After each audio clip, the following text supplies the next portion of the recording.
That layer is shot. This is only a couple layers of ply that are dry versus the top several, and that stuff is soft and soggy the whole way through.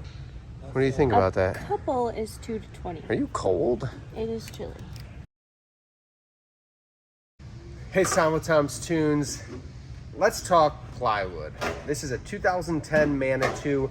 It had this really plush patterned carpet on it that's about 30 different shades after all the years of weather and traffic and dirt and stains. But let's go back to the plywood side. If we look at this plywood, when the carpet's down, there's already a clear distinction between this top layer of ply or two and the next few layers in color. The reason is that this top layer of ply is still wet. The carpet's pretty dry. It's been in our shop for, I think, 4 days now. If I cut this back,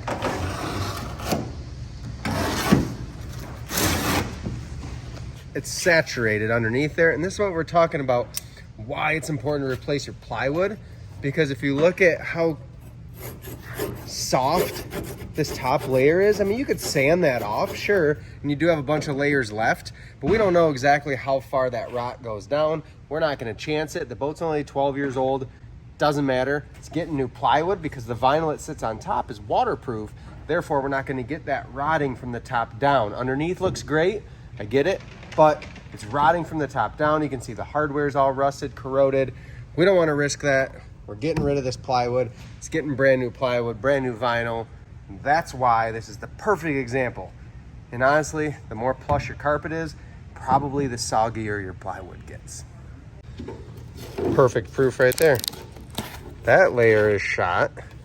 So then you start getting and seeing how far down that wet and rot can go. Look how far. This is only a couple layers of ply that are dry versus the top several. And that stuff is soft and soggy the whole way through. That's one layer of dry. What do you think about that? A couple is 2 to 20. Are you cold? It is chilly.